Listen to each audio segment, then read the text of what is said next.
Welcome to the frontier of cutting-edge technology, where innovation isn't just a buzzword, but a living, breathing marvel. Picture this. Nestled in the heart of Granada, Spain, there's a workshop buzzing with excitement, where engineers are turning dreams into reality. And at the center of it all stands a true game-changer, the iron engine, an icon of innovation. But what makes this creation so special? Well, let me break it down for you. Imagine an engine so compact that it could fit snugly into your palm, yet packs a punch that puts giants to shame. We're talking about the iron engine, boasting a jaw-dropping 120 horsepower, while barely tipping the scales at 35 kilograms. It's like having a racehorse in the body of a greyhound, sleek, powerful, and ready to conquer any challenge. Now, here's where things get really interesting. Forget everything you thought you knew about engine design, because the iron engine throws the rulebook out the window. Instead of your typical cylinders and crankshafts, this marvel employs a revolutionary approach. 8 horizontally opposed pistons, dancing in perfect harmony. But wait, there's more. Picture a landscape of undulating waves, like the rolling hills of Granada itself. Now, imagine those pistons resting on rollers, navigating this terrain with precision. When the magic of combustion kicks in, it's like a symphony of power, propelling those pistons and driving the rollers down those wavy slopes. And here's the kicker. These rollers aren't just along for the ride. They're connected to twin undulating components via a common shaft. So while each piston does its own thing, all that force comes together in a synchronized dance, producing a torque output that's nothing short of mesmerizing. So there you have it, the iron engine, a masterpiece of engineering ingenuity that's rewriting the rules of the game. From its humble beginnings in Granada to its roaring success on the track, this is one innovation that's truly in a league of its own. Buckle up, because the future of technology just got a whole lot more exciting.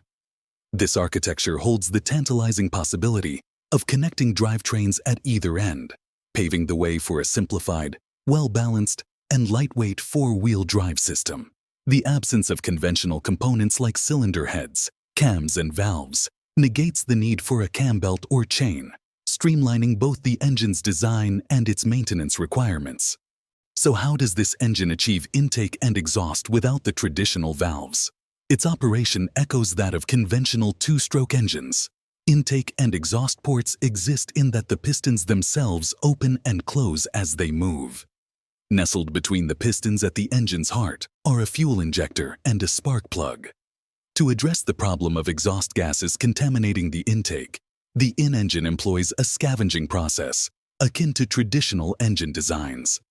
Initially, the exhaust port is exposed, allowing high-pressure exhaust gases to vacate the combustion chamber. This rapid exit generates a low-pressure vacuum that sucks in fresh air from the intake chamber, creating a clean environment for the next combustion cycle. Then, as the exhaust mechanism rotates, it pushes the pistons upward to seal off the intake and exhaust ports. Fuel is then injected, and the chamber is compressed, setting the stage for the next combustion cycle. This inventive engine lacks the cams and valves found in traditional systems, but features the advantages of direct injection, sidestepping the common issue of intake valve deposits usually associated with this technology. However, a point of potential confusion is the engine's nomenclature as a single-stroke or one-stroke engine. In truth, it operates on a two-stroke cycle.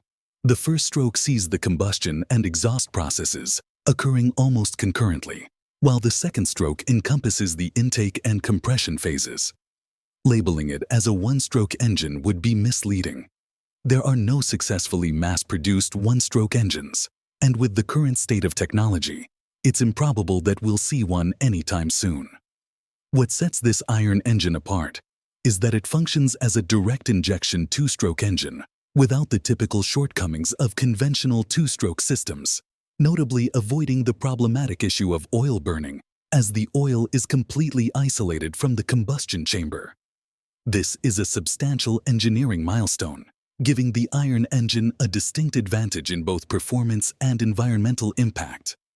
The term one-stroke may capture attention as a marketing gimmick, But what genuinely warrants attention is the in-engine's opposed piston architecture, which provides a significant boost in efficiency.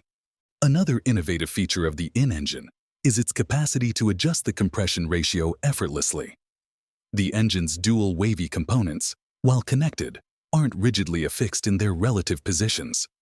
Instead, they sit within angled grooves that allow for positional adjustments. For instance, aligning both pistons at their top dead center, while the waving components are in a particular configuration, allows the engine to achieve its peak compression ratio, such as 12:1. Conversely, adjusting one wavy component while keeping its opposed piston at the top dead center changes the position of the other piston slightly, reducing the compression ratio to, say, 9:1. The potential integration of a turbocharger makes this feature even more compelling. At higher RPMs, the engine could opt for a lower compression setting while boosting turbocharger output for robust power delivery. In contrast, at lower RPMs, it could maintain a higher compression ratio for greater efficiency and responsiveness without relying on turbo boost. Essentially, the engine reaps the benefits of both low and high compression scenarios through a brilliantly simple mechanical design. But the merits of the in-engine extend even further. One of its standout attributes is the impeccable balance it achieves, both primary and secondary. The opposed piston configuration neutralizes the forces exerted by each piston pair, leading to remarkably smooth operation. Moreover, the absence of a connecting rod means the engine attains a flawless secondary balance as well. This fusion of innovative features and engineering excellence makes the in-engine a standout candidate in the quest for automotive efficiency and performance. One question that often arises is if the in-engine offers such groundbreaking features like problem-free direct injection, adjustable compression, and unparalleled balance, why hasn't it swept the automotive world off its feet? The notion of, if it's so great, why isn't it everywhere, is flawed because it underestimates the inertia of established technologies. The rod and piston engine design has enjoyed over a century of rigorous research, development, and optimization, making it a formidable incumbent. Imagine for a moment if history had unfolded differently. What if alternative designs like the Scotch yoke or the in-engine had been the focus of a century's worth of innovation, while the rod and piston approach was the newcomer? We'd likely be questioning why such a brilliant rod and piston design wasn't more prevalent. The tides, however, are turning. The rise of electric vehicles is nudging the automotive sector to explore other avenues of propulsion and energy. While electric cars may outperform internal combustion engines on various fronts like torque and efficiency, obstacles such as charging infrastructure and battery longevity create an opportunity for novel internal combustion engines like the in-engine to make their mark.